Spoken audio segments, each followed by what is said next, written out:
What is going on, everybody? This is Ty Smith, modern Renaissance man, getting ready to do, you know how I do reaction videos? Well, I guess we can just call these response videos to subscribers, which I think is awesome. First of all, let me thank you guys, because the videos that I've been doing so far, besides reaction videos, like the ones me responding to you subscribers, they've been creating a lot of volume on there. And I'm not saying to do this because I'm trying to gain those subscribers. I'm just glad that you guys are actually listening in on it and you taking it in, and it's helping you. So you guys that are leaving the comments on there, I appreciate it so much. I really, really do. And I'm not talking about I appreciate you for listening to me. I just appreciate that you guys are sharing your stories, because there's a lot of people are looking at you guys' comments, and you actually are probably doing something that's helping changing others' lives on here. So anyway, you guys heard this before. Sticks and stones may break my bones, but words will never hurt. Lie. Whoever told them people that story need to bury that lie in the dirt. That's what I said. Sticks and stones will break your bones, but words will never hurt. Whoever told those kids that lie need to bury that lie in the dirt. That's what I say. So anyway, what I'm going to be talking about in this particular segment is verbal abuse. And here's the thing, people. Words are powerful. Plain and simple. I mean, you hear people say things like that. I definitely heard it amongst the Christian realm. I heard a lot of people in church say all the time, like, words have power, you know, and they really do. Here's the thing. If words was not effective, how is it that somebody can say something to you and it causes actually a physical response within your body? You know what I mean? How is it that somebody can say something about you, you get mad? How is it they say something about you and you start crying because you say, it hurt my feelings? You know, we've been told it hurt our feelings, but it's actually more than just feelings. What are feelings? And pretty much what you're saying is that it actually, when it all comes down to it, it hurt the soul of who you are. It hurt your inner being. You know, because let's just say happiness is a feeling, you know, being glad is a feeling, being mad is a feeling. So when you say you hurt my feelings, you're not saying you hurt my happiness, you hurt my madness, you hurt my anger, you hurt what you're saying is that you hurt the inner being of who I am, what makes me who I am. So okay, so I'm going to go ahead and go right into a little bit more of that. See, the thing is that when people say certain things to us and it affects us, they don't have in mind that they can actually have some type of effect on you years on down the road. I mean, man, y'all, I got something in my mouth, sorry. My eyelashes, they super long, so they sometimes fall on my eye or they'll get on my tongue. But anyway, probably edit that out. So, I don't want you guys to take this the wrong way. But what I want to do is I really want to empower you in changing the way that you think. If I can change the way you think, guys, you can have unlimited power in your inner being and what makes you who you are. And let me say this, because I don't want no one to take offense to it. I know that what people have said to you have hurt. I know what they've done to you have hurt. But the thing is what I've learned from the streets, from life situations, is that the only way that they can hurt me, I'm not talking physically, I'm talking about words, the only way it can hurt me is if I allow it to come in and I accept it. Take a minute to think about that, guys. So like, I'm gonna give y'all an example too. Hey, when I was a kid, yeah, that's the most fragile stage you can be in. You guys have no idea how often teachers have become frustrated with like a particular kid in the classroom, and then she just like lash out and say, you know, all of you in here are not going to become nothing. I know half of you don't got parents, half of you don't I'm going to read about it, most of you in the newspaper about you getting killed or being shot and You guys ain't going to never amount to nothing. You're just going to be little hoodlums and thugs on the streets. That's all you're going to amount to. So I don't know why I'm wasting my time and I'm only passing you on so the school won't fail, the government we won't get a grant. I mean, they let it all out. So the danger in that is that when you were a kid at that level, you pretty much are at an age where anything somebody say and do to you, you accept it. And it can almost get to a point to where you actually feel like that's how it's supposed to be, and it's your fault. You accept that things and you take it into who you are, and then you actually end up becoming what these people say that you are.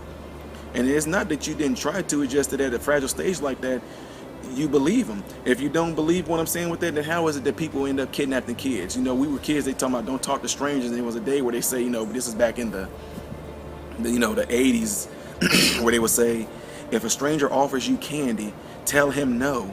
Now, today, I mean, who knows what they take the kids. I don't know what they say in schools now. If a stranger offers you the next newest Samsung phone or something like that, don't go with them. But the fact that strangers and these pedophiles is able to actually lure kids in because of their words, because the kids believed what they said, that's why the kids followed them, not knowing that there was danger. Some kids even recognized that there was danger right there, and they still chose to go with them because the person got them to believe the very thing that they're not supposed to do. So that's what I'm saying. I've gotten comments from men and women, both sides of the spectrum, where both sides are saying that they were, abused verbally. And the guys, like I said again, I know it's a hard thing, but I'm telling you right now, you have the power in your mind to just completely I don't know who you're talking to. But the thing is, I know it's so hard because your mental defense level has been so low that we allow those things to come in and it affects us. If words can have no effect on you or anything like that, all you have to do is just think about a memory that somebody might have said something to you, and it'll trigger you right then and there, and all of a sudden those emotions rise up and you find yourself getting mad. Have any of y'all ever done this? Like sometimes there were times where you can find yourself sitting there thinking about a situation that happened to you, and all of a sudden you are right there in your imagination.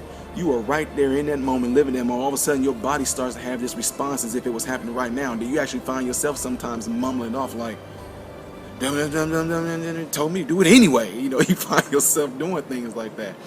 So that's what I'm saying. If these words didn't have no effect on us, why do we respond the way that we do? Why does it cause us to cry? If words did not have power, how is it that a joke can make us laugh from words? I'm not trying to push my religion on nobody, anything like that. I'm not even, I know we throw that term around. If y'all seen some of my church/God videos, y'all know I say in it that I'm not a religious person. And that's another deep spectrum right there I'm not even really going to go into, but there is a reason why I say I'm not religious. I'm not saying that I don't believe in God. I don't just believe in God. I know him. He knows me.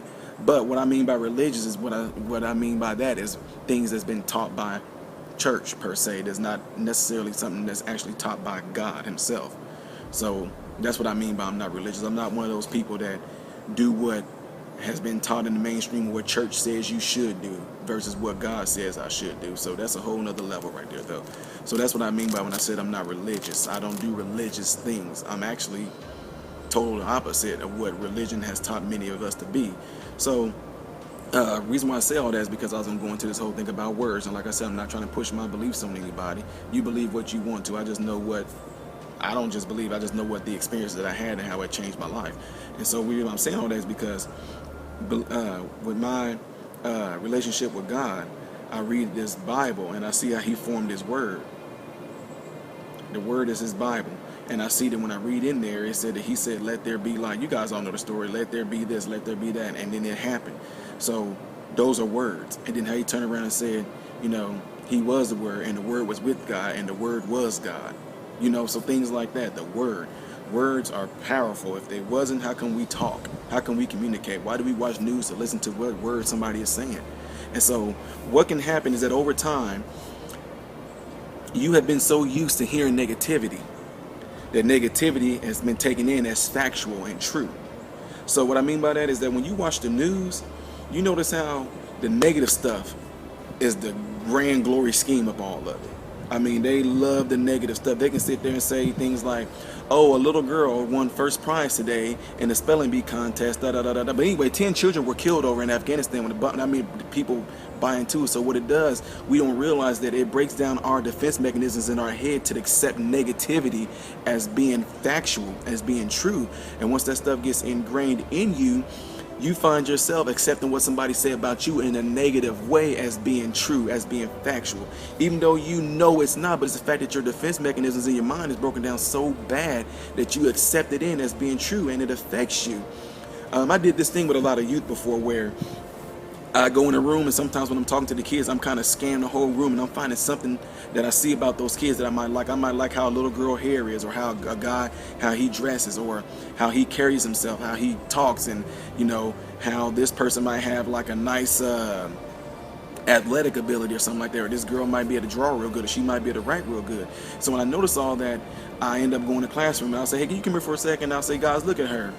I mean, look at her. Look look at her hair. Don't she have some beautiful hair? And that girl are kind of like, oh shuck, they just kind of, or I call a guy up there and I'll be like, hey, y'all, look at him, y'all, look at this man. He got his hair cut all nice, look, just a nice young man right there. I like that about you. He'll just kind of, and what I mean, and you see what I'm saying?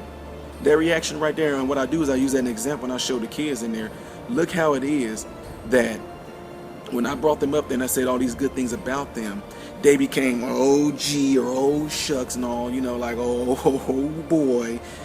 But then yet, I did another example in another class. That same day that I taught them, I had two different groups. I had one group sitting there and I did that positive part with them. Then I had another group in another class. When I went in there, I didn't tell them what I was going to do. I just started roasting one of them. I was like, look at this dude right here. You coming up in here with these faded jeans, da-da-da-da, and all the class, they all jumped in on the bandwagon, da-da-da-da-da. Then when I got done with that, here's the thing though. Let me just let y'all know because I'm moving a little too fast.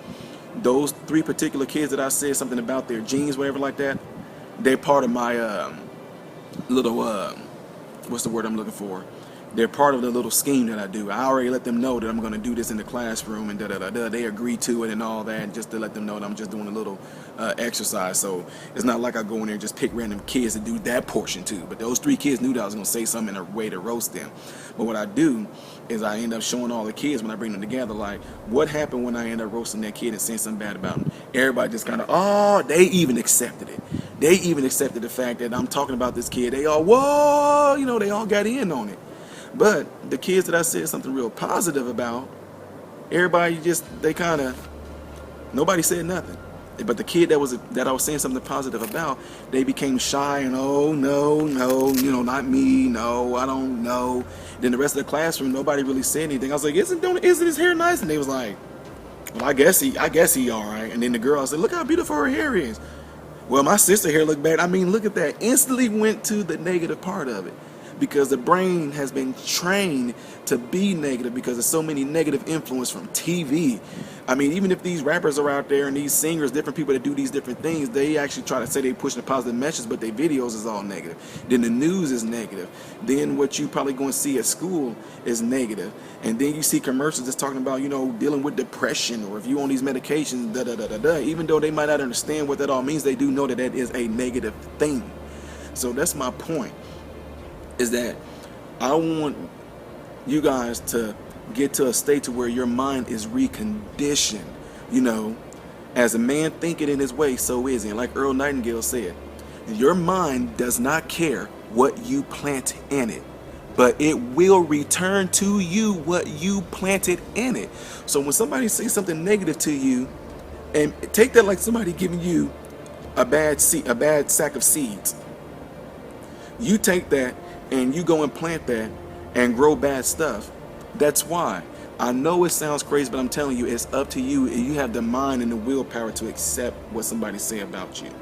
You don't have to accept it. Y'all know how many times, I'm just being real with y'all because YouTube might flag this, but anyway, even on this YouTube page, y'all know how many times that people left comments on there, even just in life, that I've been called a nigger, I've been called a monkey, a porch monkey, a coon, a tar baby, all those different things like that. There was a time when it affected me, but now, I don't care. I tell y'all, y'all have no idea. They can shoot all they want to, and sometimes I'm not gonna give you what you want. You can fire at me all you want to. I'm telling, I don't give it to people. There's a few times where we were like, when I had to do some of my rotations, I went to a town where there was nobody black at all. I'm not gonna name the town, but somebody was like, you shouldn't be here. They call me the N-word. So what I do is I throw my Jamaican in there. Jamaican accent in there, and I say, what's this you said to me now? What's a nigga? What's that? What is that you said to me? And they'll just say, you shouldn't be around here. We don't accept niggers around here. What is a nigga? Can you please tell me? Come here, sir. Please, let me talk to you. And then they get mad and irate. They go off and just speed off in their car, ride off, and you just ignorant. You need to go study and see what it means. So I just play dumb to the stuff sometimes. And a lot of times I act like they're not talking to me. They'll say, I heard somebody roll by one time and drop the N-bomb. I just kind of looked around like, oh, I don't know where he is. They said, no, I'm talking to you, nigga. Oh, you can't be talking to me because that's not me. That's what I do to them. They get mad at it. So that's what I'm saying. I know that racism and all that stuff like that is a bad thing. I know that the hatred is there. But here's the thing. If you are superior minded to the ones that's actually trying to dish that out at you, it's hard for that to affect you. I'm just telling you guys, look, I know that their heart intent is to hate. I know that their heart intent is to hurt me, but I'm not going to allow that to do it. I'm not going to allow them to do that to me, y'all. I'm telling you. Because that's the thing about it, is that people's intentions is to try to hurt you. And if I recognize that's what they're trying to do, I'm not going to give them that. There's no way. So same thing. I'm just trying to tell you guys to be strong in this. For you ones that are in abusive relationships, that they're doing to you verbally, or even if it's a family member to say these bad things about you, you don't give them that. Be superior to what they're saying about you, especially if you know it's not you. That's the problem. Don't accept that it's you. Well, you just don't know. I've been like this. No. See, that's the problem. We're not trying to draw light unto what you feel that you are. What do you want to be? What do you want to become? And whatever that is, focus your mind on that, and your mind will go towards it. Okay. If y'all haven't seen some other videos, I gave an example in the class that I was teaching, that I said, how is it that whenever cars get into these car wrecks, this is the light pole, they seem to hit that light pole dead on like this, just straight on, boom. It's hardly ever you can find a car where it slides into it like this and hit. They always seem to hit the thing dead on. And the reason that is because that which you focus on, you go towards. So no matter what, they see the light pole, and even though they're trying not to hit it, they never took their eyes off of it. So since they didn't take their eyes off of it, the body corrected them and tried to take them that way. You see what I'm saying? When you focus on something, no matter how much you try to not go that direction, if you still focusing on it, your body's going to correct you and make you go that way because you accepted it. And what I mean by accepted it, your mind sat there and accepted, even though you said, I don't want to hit this pole. But the thing is, your body's saying, yes, you do, because you keep looking at it. So accept that you keep looking at it. So go towards it and you're going to hit it. I've seen some kids do that before, where there's like a rock in the middle of the sidewalk, and even though they got all that sidewalk to go around, they sitting there wiggling with that darn handlebars and all that, and they still end up hitting the rock because they never took their eyes off of it. So what I'm saying by that is that if somebody is saying something bad like that about you, and then you end up focusing on what they said about you, and you actually accept that and make that you, then that's how you become more depressed. That's how you become more down on yourself.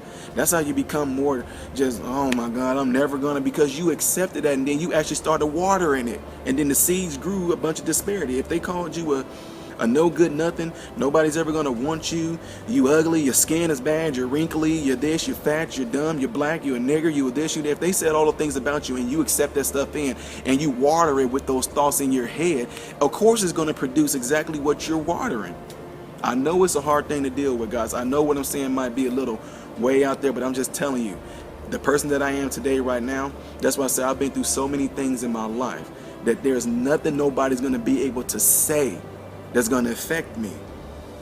I'm such a straightforward person, and letting y'all know that this is how you do it. You got to have confidence in who you say you are. I've been on this channel, because of how I responded to some music, I've been called arrogant. Now I'm trying to figure out how I don't know how, just listen to some music and not responding to something the way that you expected me to, now I'm the bad person. So I understand how people's feelings can get hurt over something like that, because there's been times where I feel like somebody might get excited over something that I'm excited about, and when they don't, I'm like, man, you just such a but see, I learned from that.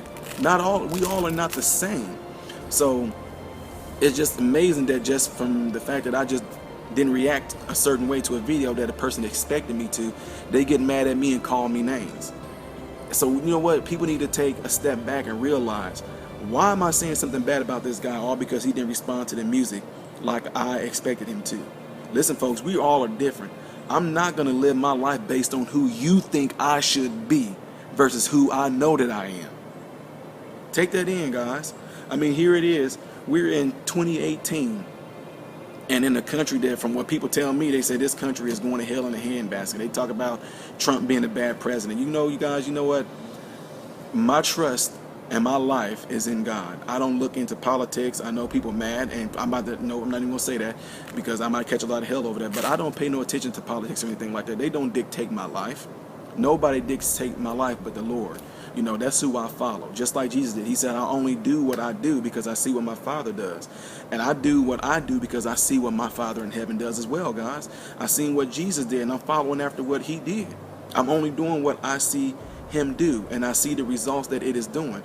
Did y'all know this? Some of y'all didn't even know this. The White House had a secret meeting. Yeah, of course, some people are like, oh, secret, okay? But they had a meeting. They called on a lot of ministers, okay?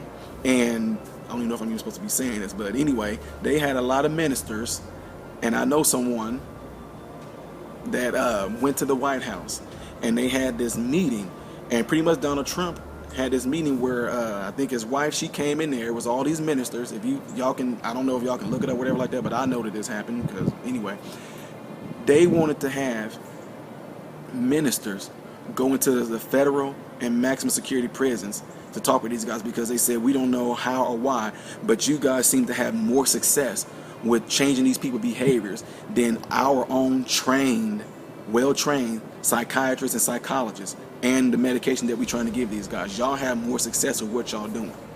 Words. See what I'm saying? Words, people. There's a real struggle. There's a real fight out there, okay? But here's the thing. When it comes to people believing in the devil and believing in God, I don't care what you believe in. You want to tell you why? Because the devil don't care if you believe that he exists or not. As a matter of fact, somebody said that the greatest trick that the devil ever pulled is to fool the world into thinking that he don't exist behind the curtain. Whether you want to believe it or not, that's totally up to you. It doesn't make no difference to me. Just like somebody get on my channel, they want to argue with me and say, I can't prove that God is real. My job is not to prove to you that God is real. He can do that all on his own, in his own time, or in his own purpose, I should say, because God is eternal. He doesn't operate in time. He just is. So when he decided to do what he did with me, there was no questioning.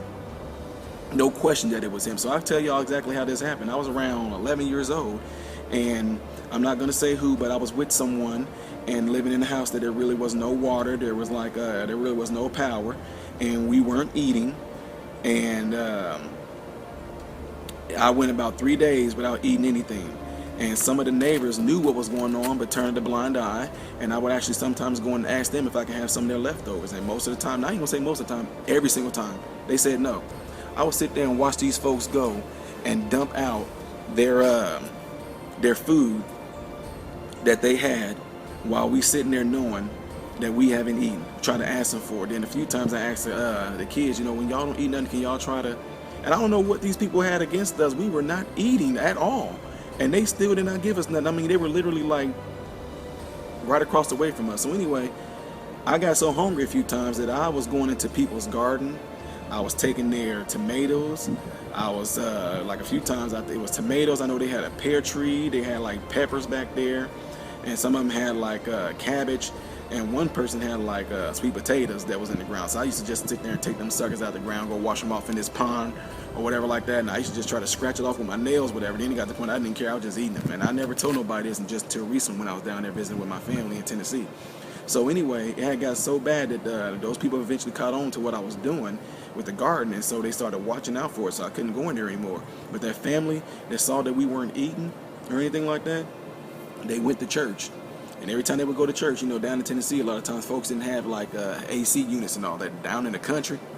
So anyway, they would leave that window open. I would crawl through that window, go right in the refrigerator and take some food. I just could not help it. I know it was stealing. I didn't know nothing about Christ or God or anything at that time. So I was just doing what I had to do. So anyway, one night, it was like 3 days, I did not eat anything. And then I'm telling you guys, if you haven't, I'm not talking about a purposeful fast, but when you are not eating because certain situations or certain things are happening that it causes you not to eat and you get that starving sensation, I don't know if there's a worse feeling than that.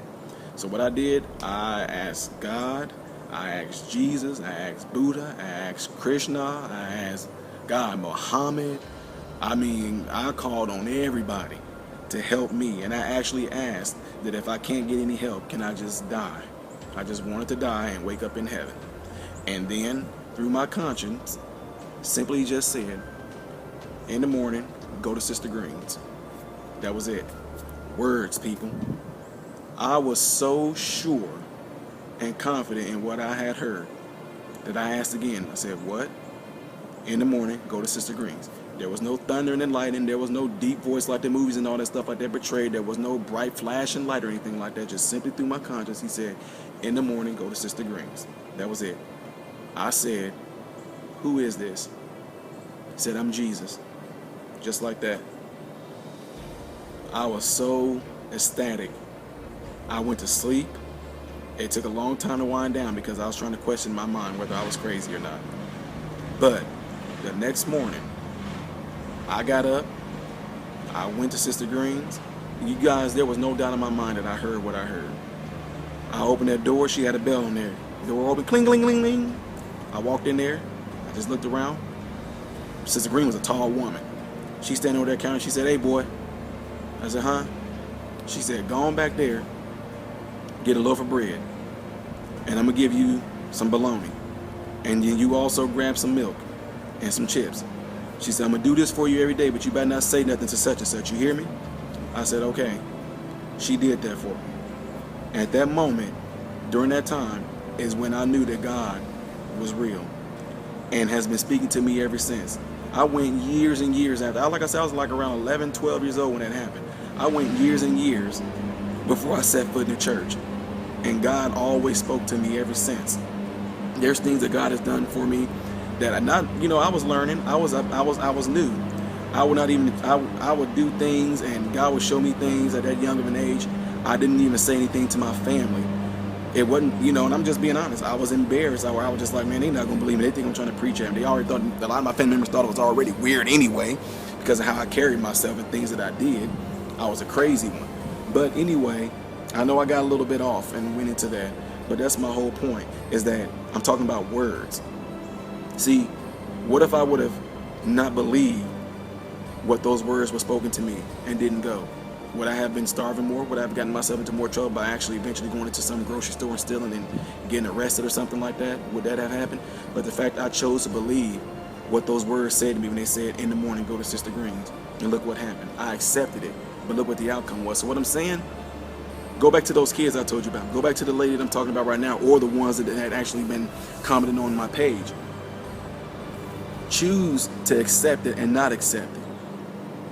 Know what the strategy is. Guys, I know in church a lot, and that's why I said I go against the grain right now, because I know what the Lord has been doing with me and showing me. I'm not saying that evil doesn't exist, but what I am trying to tell y'all is that it's defeated. You already have won. You already are victorious. The power, the ability to overcome all those things are already in you. Just ask Him for it. Say, "Lord, these promises that you actually gave to me as an inheritance when you defeated the enemy at the cross, show me how to develop them. Show me how to use them." And see if the Lord don't actually empower you. He's doing it right now while I'm speaking to you guys. This ain't one of those little teleprompters where I'm like, "Guys, if you want to, I want y'all to send some money to my page. And I'm going to send y'all a handkerchief that is I swiped in the dust of Jerusalem that can bring healing to your family. I'm going to No, come on, y'all. Don't fall for that stuff. That's one of the biggest lies that those folks do. I don't care where that water came from. I don't care if that water came from Jerusalem. God defeated the enemy at the cross, you guys. You are victorious already in your life. You just got tricked into thinking that you wasn't. You accepted it that you wasn't victorious. You are victorious. You are strong. You can overcome all those things. You have the ability to do it. You just got to be encouraged and pushed to do it. And that's what I'm telling you right now. If you were in any one of those relationships like that, get out of it. Don't be scared to step out. You so down anyway, the only direction you can go is up. That's what I'm saying. I've been through too much stuff in life, been down too much that the only direction I had to go was up. I don't want you to get into positions where you snap and kill somebody. I don't want you to get into a position where you go off on the wrong people. You frustrated because you're in this abusive relationship and you taking it out on your kids. You frustrated because you're in this abusive relationship, you taking it out on your brothers, your sisters, your aunts, your uncles, anybody. Get out of it. Pack your stuff up and just leave. Call one of your family members and just say, "Hey, this has been going on with me for a long time. I just need somewhere where I can come and stay." Call the police. Talk to somebody from the police office. Do something like that. Press charges. Do what you need to do, because you live once. And I'll be darned if anybody, especially family that I know of, that you're going to go through that hell, and at the end of your life, you're going to wish you had done something different. It's completely not worth it, people. You don't have to believe those words that that person is saying to you. Just cut it off right then and there. That's what I'm saying. When somebody says something bad, you know how you get that? Stop it right there. When you start to get that feeling of, "What did you just say? Why would stop it right there." I'm not going to accept that, because guess what? I know what you're trying to do. And since I know what you're trying to do, try again. Come on. Keep shooting. Keep talking. Keep talking. It's not going to get to you. You might as well quit wasting your breath. And that's why I say to the haters on my pages a lot, whenever people try to leave these hateful comments or anything like that, you know what? Go ahead and do it. It's not going to affect me. You are wasting your time. I'm telling you. You know what? One of you guys left a quote on there that I love. They said, "Ty, you can walk on water And people will look at it and say, oh my God, that is a complete miracle. Then the others going to say, oh, the reason why he walking on water is because he can't swim. So that's what I'm saying.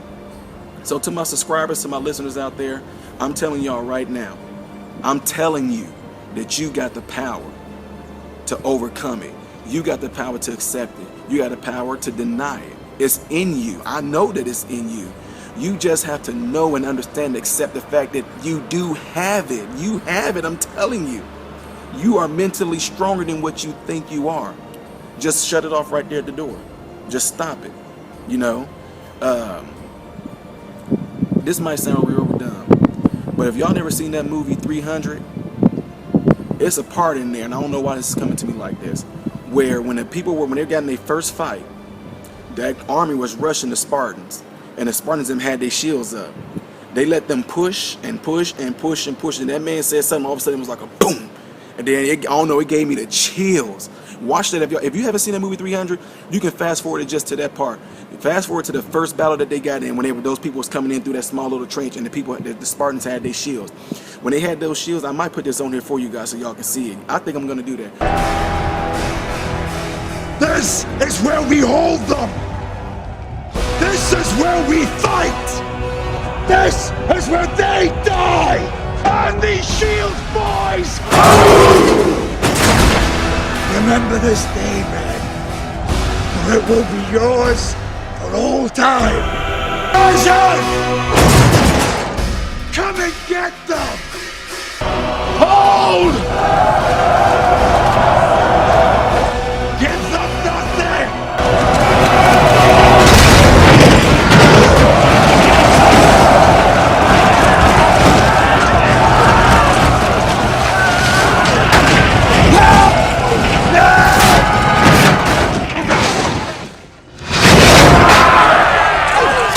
But they was pushing and pushing and pushing. The minute that man said something, it was like a boom.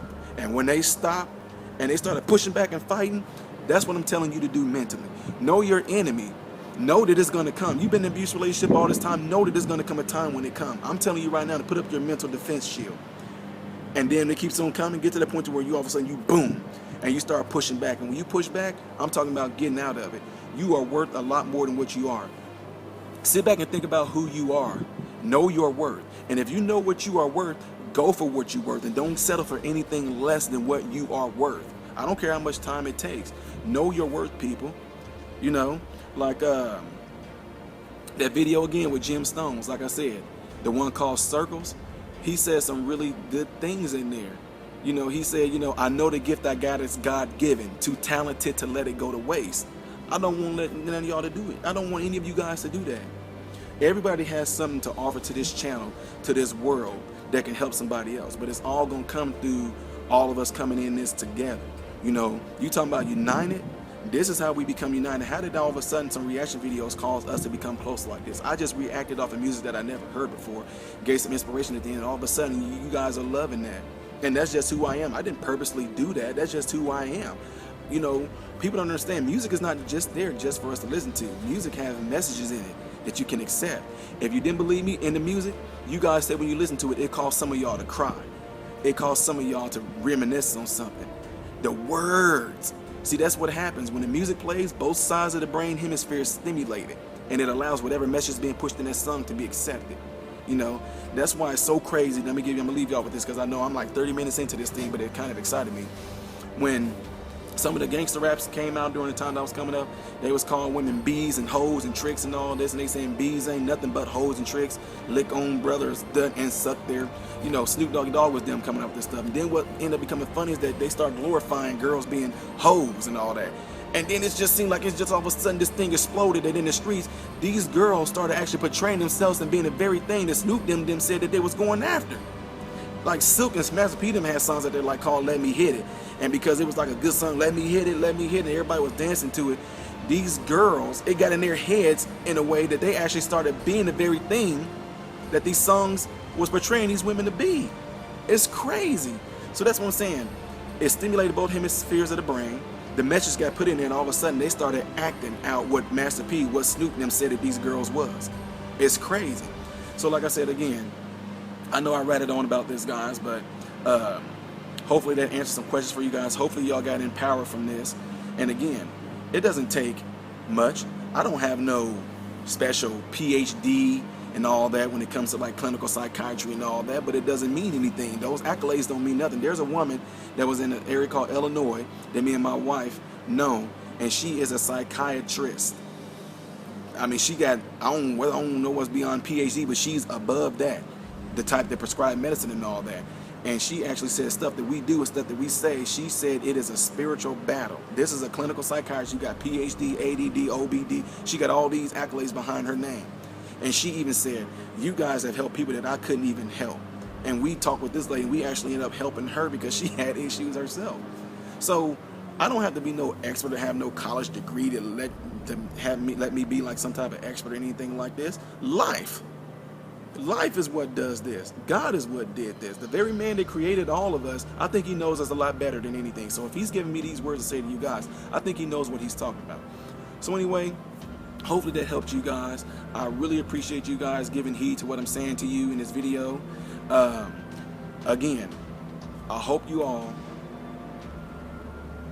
just please don't get to the end of your life and wish you had done anything different. You still have time to live out some great years. I don't care how old you are. You got time to cover up the things that happened to you in the past, cover it up with new memories. I told a lot of y'all that before. Things that happened to you in the past, cover that up with create new memories. Because that's what they are. Bad memories going to be there, but you can cover those bad memories up with good memories that you can create right now. Okay? Love you guys. Thank y'all for paying attention to this channel. Thank y'all for the feedback and the comments and all that. It's so awesome because I got a message from YouTube saying that they have to delay some of my stuff for 2 days because of the volume of messages and all that stuff that's coming in. So y'all can keep this thing going. I love it. Love you guys. Hope you all have food, shelter, and clothing. And most of all, hope and pray that all of you are in great health. God bless you all in Jesus' name.